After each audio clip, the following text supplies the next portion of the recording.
This is High School Not So Much a Musical, a podcast that takes you on a ride through the peaks and valleys of a high school journey. Here are your presenters, Nitin Jaladanki and Ayush Agarwal.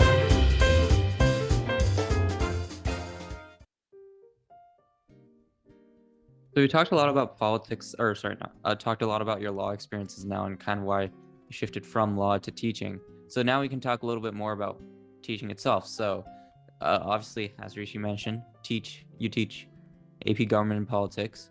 So could you talk about the importance for high schoolers to learn about AP Government and Politics? And if you could also talk about some of the other capstones you teach and what those are about, what are the importance of those, etc. Question to me to ask, what is the importance of taking this class? What is the importance of taking biology? Well, I mean, if somebody wants to go into bio. Biology only works for people who want to go into biology? Yeah, pretty much. You don't think you learn anything from biology if you don't use it? Well, I think if you don't go to biology, if you don't, I think get a science degree, I don't understand that. I think the amount of in-depth knowledge that you learn from AP biology, a lot of it is useless if you're not going to get a science degree, right? Otherwise, you could just learn basic biology.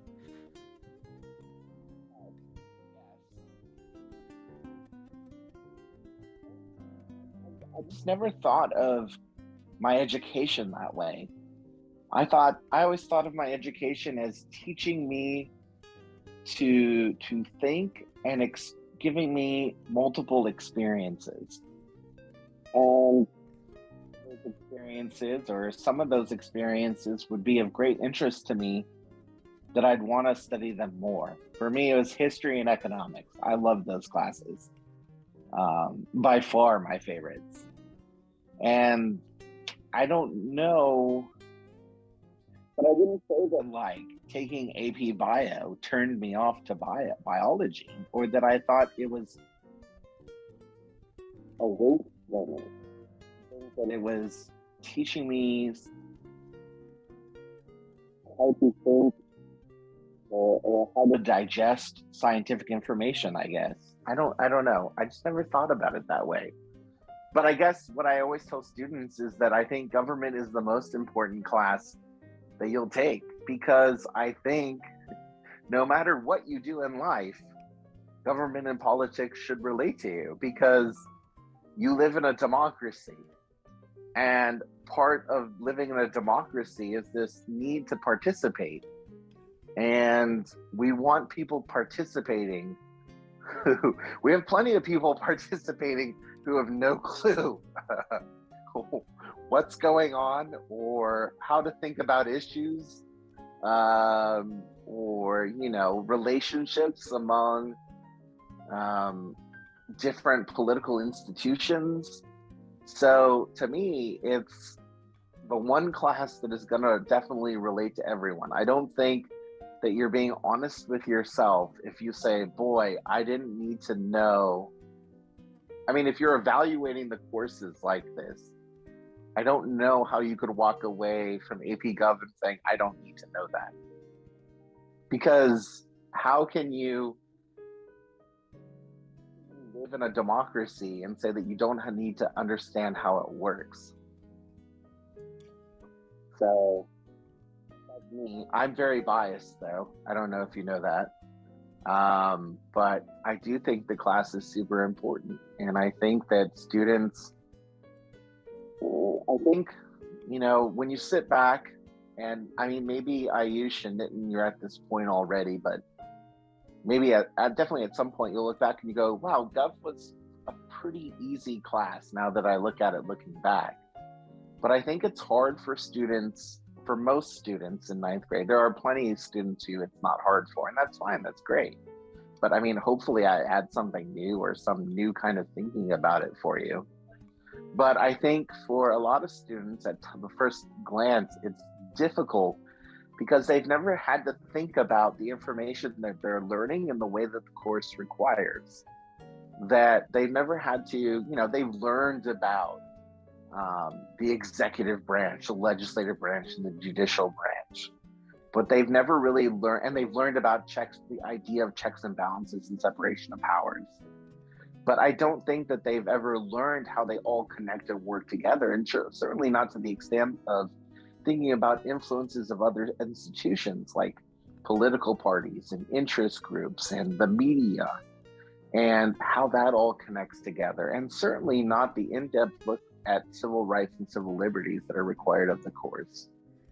But I've had plenty of students and plenty of parents who come and say, I now feel like I can listen to the news or watch the news and I know what's going on. It makes sense to me. I understand when, the implications of a Supreme Court justice saying he's retiring, and how it works, and why this Supreme Court justice is doing this now. Why is he retiring now while the Democrats control both houses of Congress and the White House?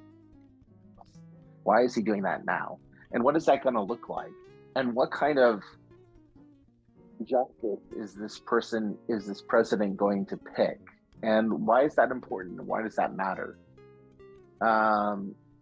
That's important. And that when they see someone like, Mark Zuckerberg or something get called to testify in front of Congress, that they understand, not just what's happening. Well, I guess like literally what's happening, right? Like, why is Mark Zuckerberg there? And why is he answering questions? And why is he doing what he's doing? But also, what are the motivations of the politicians who are calling him to do that? Why is this congressman asking these kind of questions?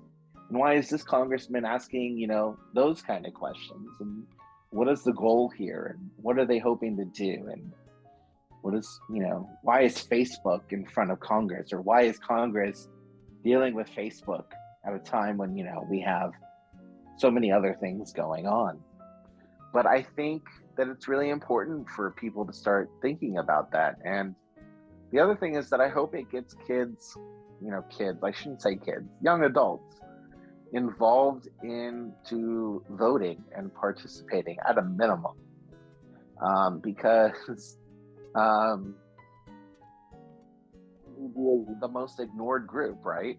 You have voting power, but you're probably the most ignored and the least cared about, because you often don't vote and you don't pay taxes.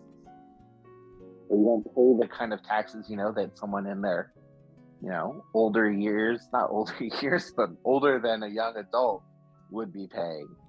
So I think that in order to be a better democracy, we need to have more diversity in voices.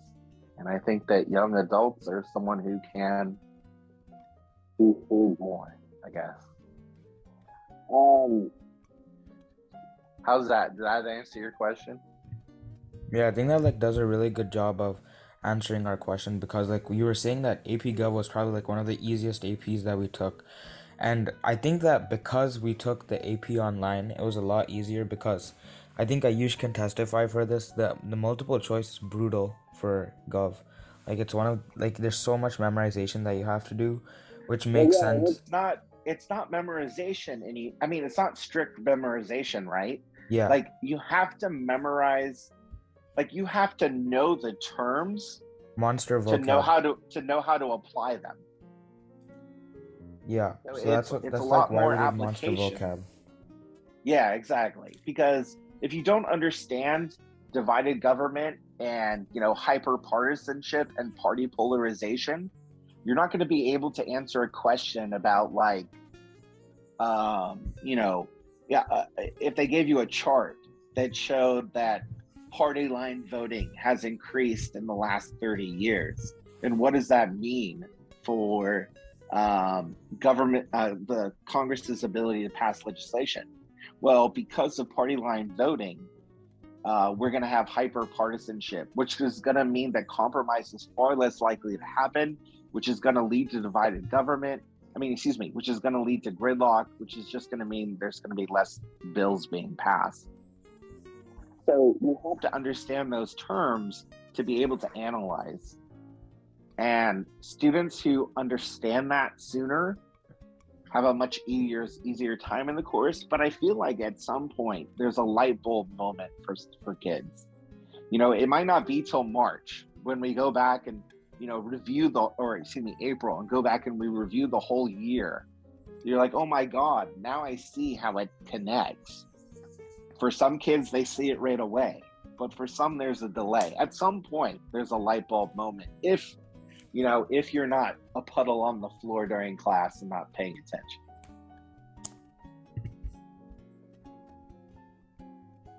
Yeah, I don't think Nathan had that light bulb moment. Yeah, wait. Light bulb moment. He did great. Honestly, like the thing that was the worst in Dr. Parsons' class was like that there was like 25-page College Board packets where we had to like analyze each of like the sources. I know that Rishi was talking about that. Those were brutal. Federalist Papers? Yeah, the Federalist Papers, and then Brutus, and then there were like 25 pages from College Board, and then we had to like everybody ended up doing them in one night. And it was like one of the hardest things in the whole course because they asked such like specific questions, and if you didn't understand it, you just couldn't answer it at all. You can thank the College Board for that. Yeah, it was brutal. But like I think that transferring it to a 45-minute test was like a lifesaver for all of us. Yeah. To be honest, I think the test for COVID was one of the hardest ones, to be honest. Really? I thought it was. Yeah. I thought it was way easier than the ones that we took in class. I think that they graded it more harshly. Maybe. I think they may have done that. I saw a slight dip in scores, but not major, but definitely slight. You asked me about other classes. So right now I'm teaching one on crime and punishment, which is basically goes with, what would you say, three institutions that deal with the investigation of crime, the prosecution of crime, and then prison. So it's policing, it's courts and prosecution, and then it's prisons. And so students are learning all about those three things. Right now we're reading a novel called The New Jim Crow, which talks about prison kind of being the current system keeping minorities, African Americans and Latinos, kind of in a less because of the way narcotics are being prosecuted. We investigate policing and other things, and we're on corrections right now because we're at the end of the class. And so I think students would tell you they're learning from that class that good and bad things. There are some methods behind policing that aren't working, and there are some new methods coming out in policing that seem to be working, and that hopefully some of those get adopted more nationally than how they are localized right now. They've learned about plea bargains and overcharging, how kind of defendants have, especially defendants who can't afford their own attorney, how they kind of have the deck stacked against them. And then in corrections, we're learning about recidivism rates and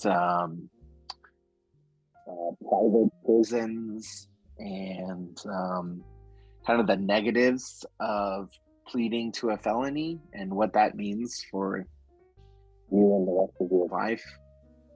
But yeah, I think it's interesting. I think it about something that is very relevant right now and hot. And so I keep a little more in-depth look at what might be some issues in the system. So, like, I wanted to get your opinion on cheating, and I know that sounds bad, but basically, I feel that nowadays the people who cheat or collude are going to be the most successful in the later in life, because or I have an idea for you. Like with your class, you should give them a test, right? And say you guys are allowed to cheat.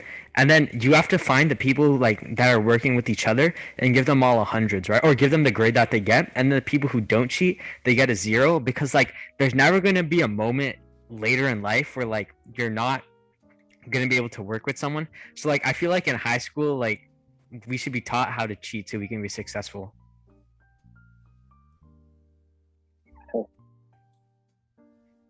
You want me to answer this one? Yeah, I want to know your opinion on it. There's a difference between cheating and collaborative effort. Okay, I mean collaborative effort on tests. In any area, if you pass off your work at someone else's work as your own, it's cheating. If you're a lawyer and you do that, you can be disbarred. If you're a worker for any company and you pass off someone else's work as your own, you can be terminated for that.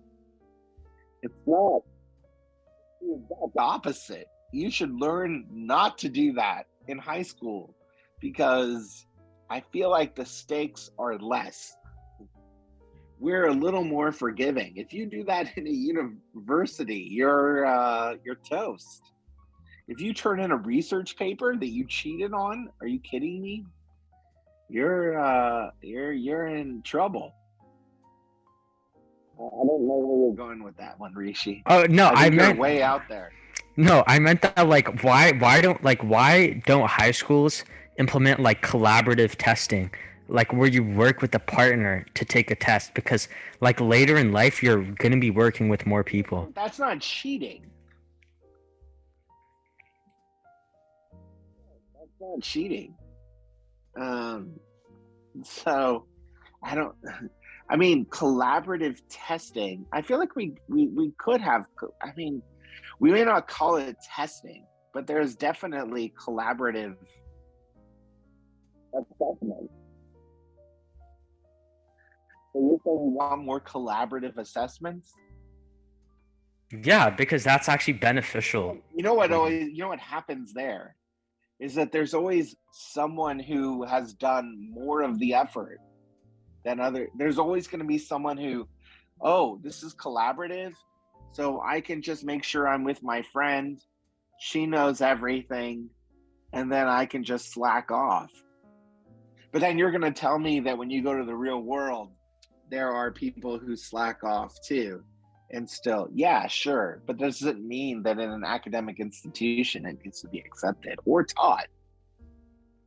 But I feel like as a teacher, you would know, okay, there's this person, they aren't that, they're not very hardworking.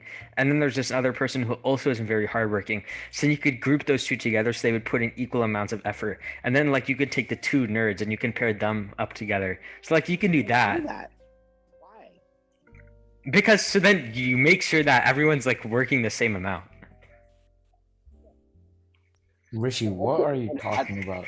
I don't understand the benefit of that. Because you have to practice getting used to collaborating. If I with put people. Nitin and Ayush together, how does that benefit them and benefit me? I don't understand that. Because you're not expected to know everything later in life. So now, Ayush and Nitin, they don't know everything, so they can work together to get the answer. Rishi, I think we should move on. Okay. Okay, well, the question that I had was, I'm a little out to see Rishi on that one. Rishi is no comment on Rishi anymore. But The one question that I had was, why do you do the cake day in class? Like, what's the point of it? Because I don't think I learned much from it, but it was probably my favorite day of Gov. So why do you bring cake to class, and like, what does it actually teach the students? No, you don't remember layer cake and marble cake federalism? I remember the cake, but I don't remember what they actually like mean. Federalism was when the federal government and the state governments had separate powers and never mixed. Federal government never tried to regulate something that was in the state sphere of influence. And so we refer to that as layer cake federalism because they stay in their zones. But then in marble cake it exemplifies cooperative federalism when the federal government starts kind of introducing itself to state issues, mostly social policy, out of need from the Great Depression. And why do I do the cake thing? It's because it's something fun and students remember it. And why not? Okay, well, my last question is, what, like, I remember for like ours, the class of 2023, there was one word on Monster Vocab that literally nobody got, and like, why did you make Monster Vocab so hard for us? Like, nobody got that one word. By the time you got to the AP exam, did you find the AP exam easy? Yeah, but You're welcome. okay, yeah, I guess that works. What are we talking about? Are we talking about the difference between mandatory spending and No, there was it was caucus, because everyone thought you were referring to like the elections, but you were talking about like the in Congress or something. Congressional caucus versus party caucus. Yeah. Like I remember there was like a group of like 15 people, and we like made a group chat and we were trying to figure out what the one word was, because each of us took the quiz like 5 times and we couldn't figure out what that one word was. My memory's not that great, so I have no idea. But that would make sense. I think on the list now it says party caucus and congressional caucus. Okay, I said it was the last question, but I want to ask one last thing. Why did we use LegSim? Like, it was probably the most difficult thing that I've ever used in my life, the whole software. Oh yeah, I don't use it anymore. I don't know, something fun. A teacher had recommended it to me. We thought we would try it out. It bogged down the whole thing. I thought it was too much and it took too much of our time.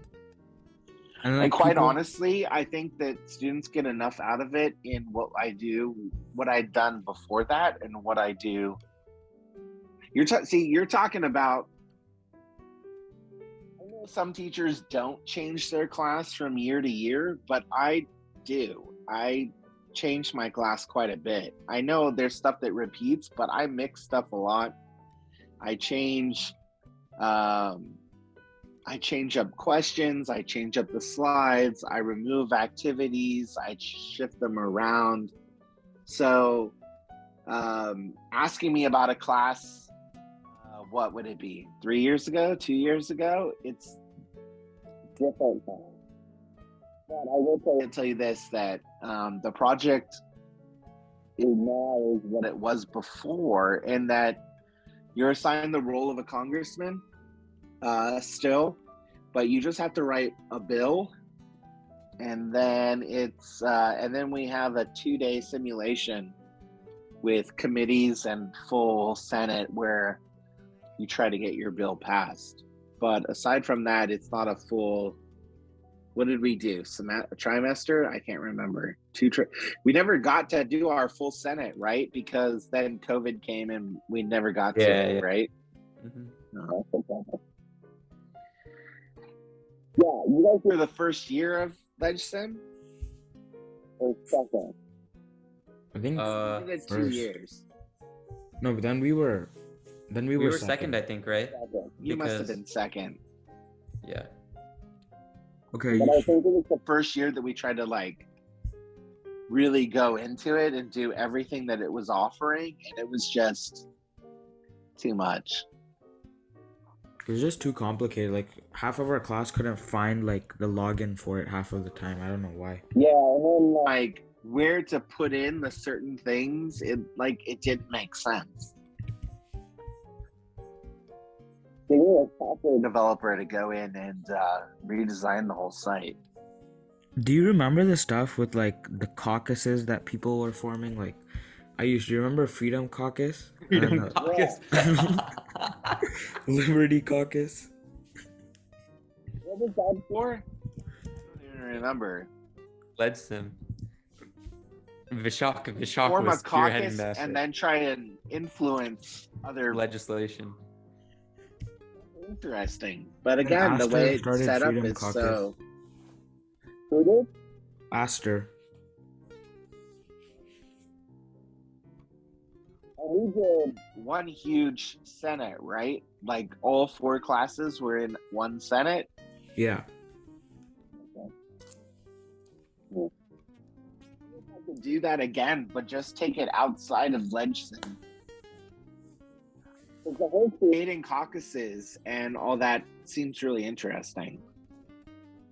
People were making like promotional videos and stuff for their caucuses and stuff. It was like a mess. Oh, I did one too. I did a House Minority Leader promotional video. I remember. I have that downloaded. I remember that one. Didn't you run? Didn't you ran too? No, I didn't win. Sean appointed me to the Sean appointed me to like the, I forgot. It was like some leader of some party or something. Still at school? What happened? Is still at school? Yeah. I feel like I haven't seen him. He walks by your office every day to entrepreneurship. Oh Yeah. yeah. Okay. I also have this idea of doing this like mock election where like the class could do like different roles, like media, campaign managers, interest groups, and like run a whole campaign throughout the whole school and like put the school in different put different like the school in different states with different voting requirements, but I haven't been able to do that yet. It hasn't got the okay. I think that could be potentially pretty interesting as well. I was the chair of the Armed Forces Committee. That's what I was. Congratulations. But I feel like you ran for minority leader or something.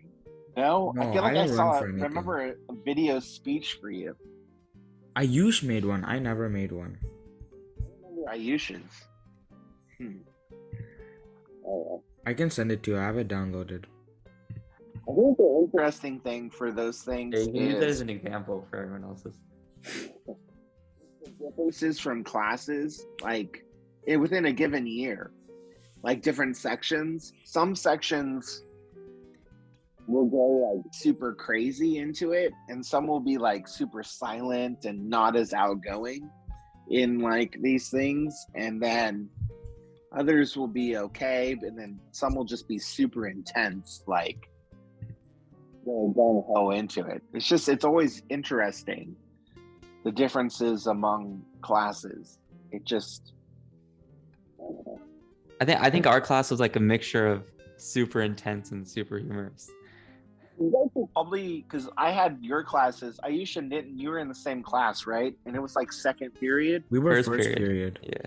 First period. Okay, so you're probably my most energetic first period or second period class I've ever had. Most first or second period classes are like still in kind of a sleep coma. They're usually not as participatory. For me, it's because I had 0 period before, so I was used to being. You had that to warm up with? Yeah, because like More like econom- sleeping. He was I taking fell you asleep on. in economics at least like 20 times during the school year. And I always wonder, like, I would want to follow some of the kids who, like, Like there are just some kids in like first or second period that cannot keep their eyes open. It has nothing to do with interest. Like I know that their interest, like some of them it does, but some are like they're very interested in the course, but they just can't do it. I kind of like would want to follow them throughout the day. Like at what period do they come out of their coma? 7th. For Yeah. me, I fall into it 7th period. Is Cause that right after lunch? yeah, cause Mr. Hansen, like we're doing like some King Lear play right now, and he turns off all the lights, so it's like we're watching a movie, and it's like the perfect setting to just fall asleep. In college, I had a first year of college gen ed requirement. I took astronomy, and it was in the planetarium, and it was an evening class too. It was like 6 to 9, and so you're in the planetarium, so the seats are tilted back, and they'd always have the lights off because he'd have the star maps up and be lecturing. I never made it through that class without falling asleep once. And like I was literally interested in the class, but I couldn't keep my eyes open. I think that's like Dr. Van Dusen's class.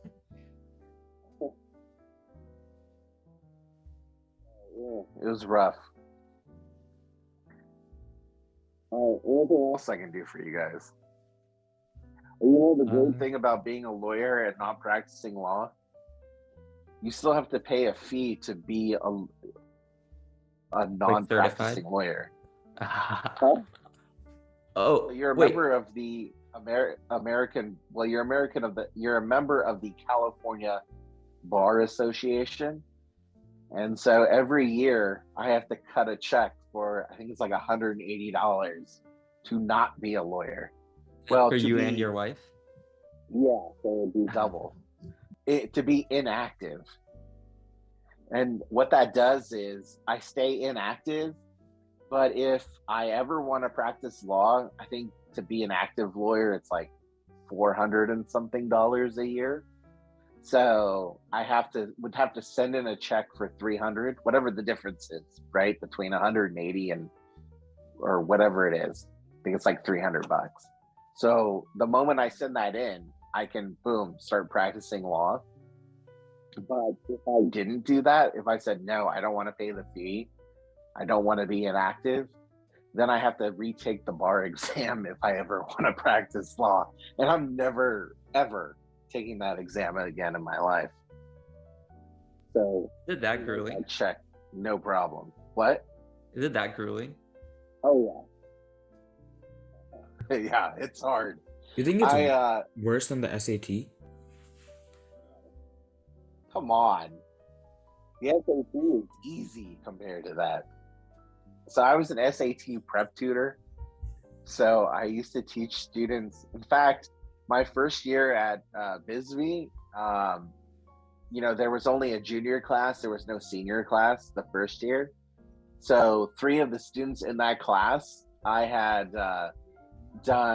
taught them how to take the SAT. Wait, can you give me tutoring? I need like 10 more points and then I'll be good. No.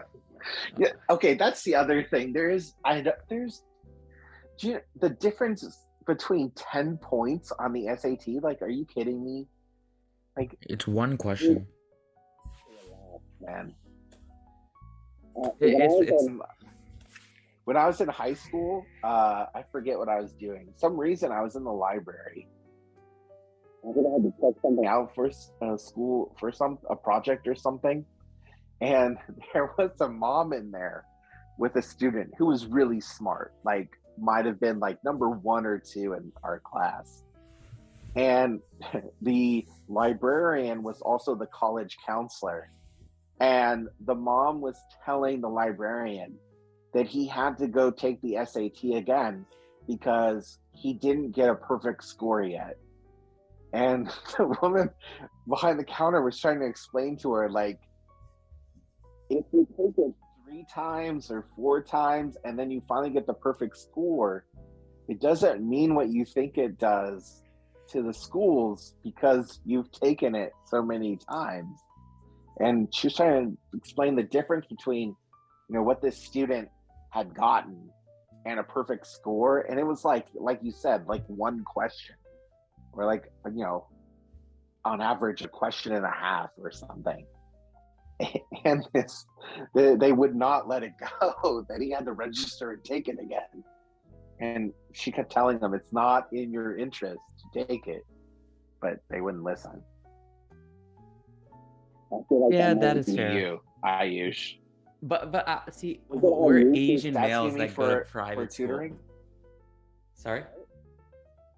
Ayush was asking me for tutoring.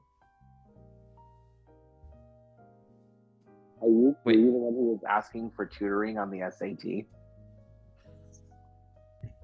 Yeah, it was him. Okay. Sorry, Ayush, what were you saying? No, but I was saying like us being like Asian males that go to a private school, the 10 points actually makes a difference for us. Ayush, just do better and get one question correct. Yeah, Ayush, it's not that the hard. SAT, Yeah, dude, I need Ayush. tutoring for that, dude. Trust me. Hey, Ayush, why are you taking the SAT? I mean, aren't most schools not? It's because like everything is stacked against us. Yeah, we're males and we're Asian. And a private school in Silicon Valley. Yeah. You'll probably be stuck at Duke instead of North Carolina. Yeah, unfortunate. I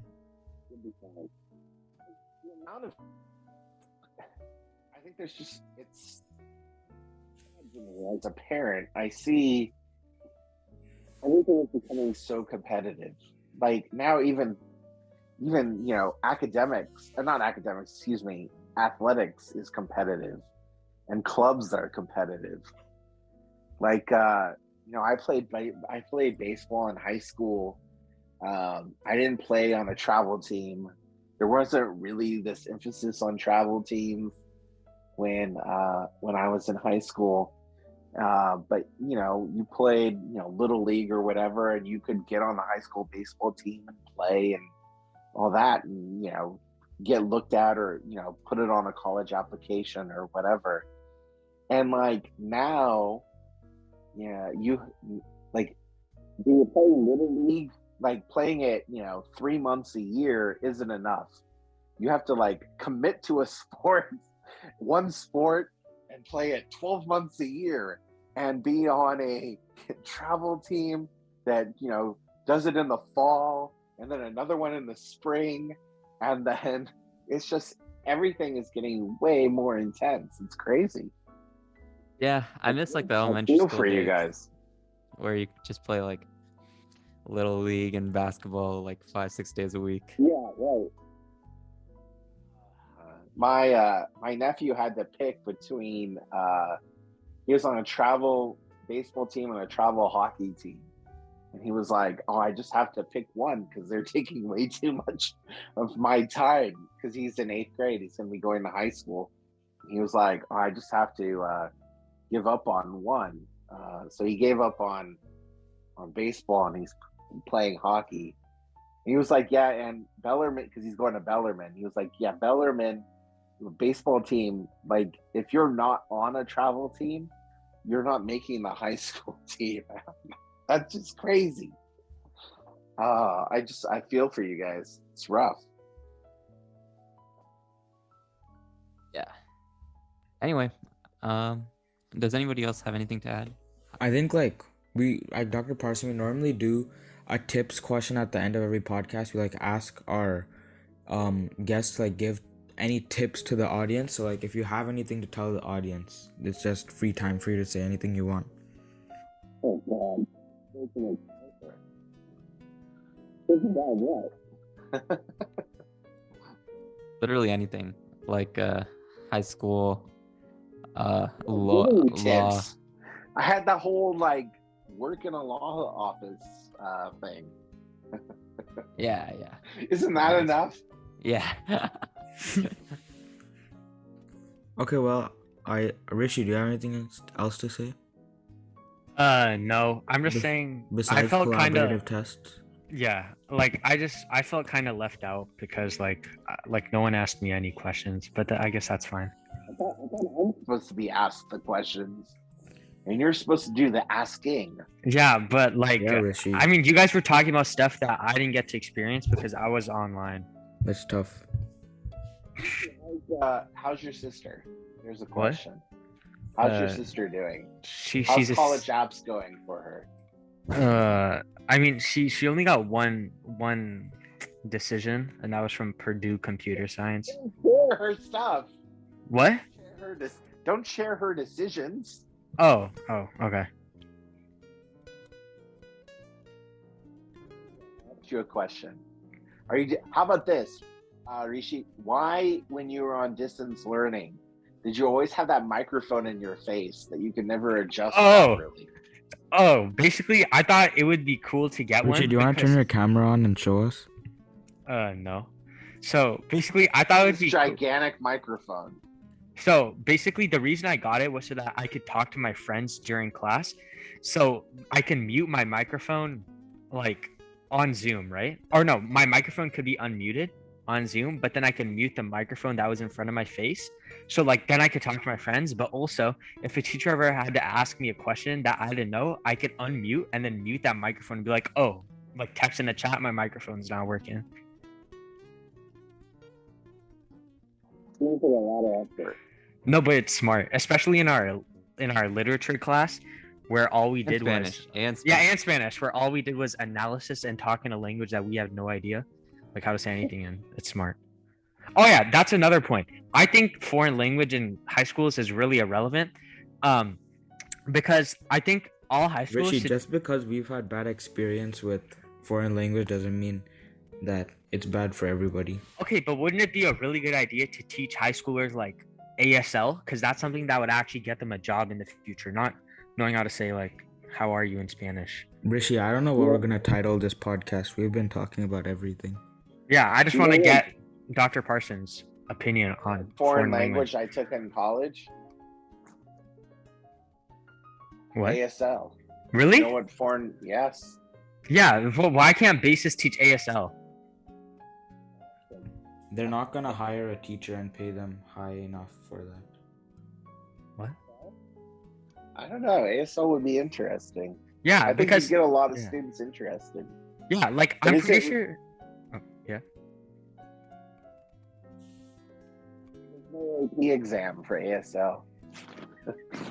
But not that many people take AP Spanish anyway, and there's not even like an AP French.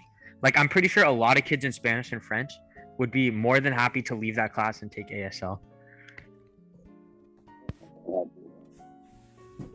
Okay, that's all I had to say. All right. Let Miss Cold know about it. Yeah. I don't think it's a bad idea, Rishi. Very good idea. Not very good. Just said not bad. Anything else, guys? I have to go to bed and cry over the 49ers. Was it 3 points or something? I don't know. My dad was Football's really irrelevant. I only watch basketball.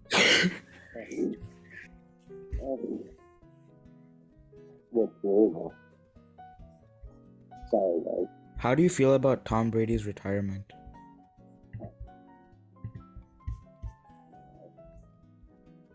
But they were saying it's not even confirmed yet. Isn't that the story today? Yeah, His like mom and last dad night came they were out- saying that it was, but then this morning they're saying it isn't. Yeah.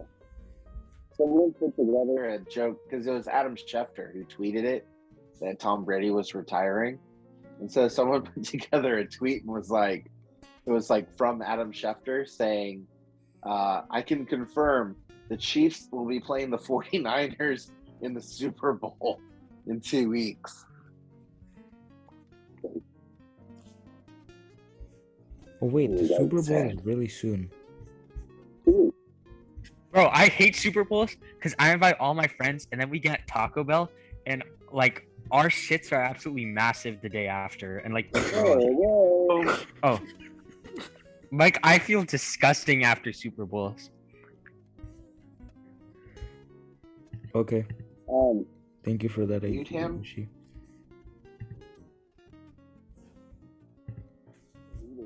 Mitten. What happened? Mute Rishi. I didn't mute him. Oh, I I unmuted. want you to mute. Yeah, no, mute him Oh, permanently. okay. Okay. Okay, well, I think that's like the end of our podcast. So thank you so much, Dr. Parson, for taking your time to come on the podcast. And thank you so much to our listeners for listening to this podcast. And just make sure you look out for future episodes. Thank you. All right, take care, guys. Bye bye. That's our show for today. Now roll the credits. High School Not So Much a Musical is hosted by Ayush Agarwal, Nitin Jaladanki, and Rishi Sinha. Narration by Samhit Padala. Music from Louis Luang Relaxation Cafe, Tune Pocket, and Infraction. If you like the show, please recommend it to your friends and family. Thank you so much for listening, and we'll see you next time.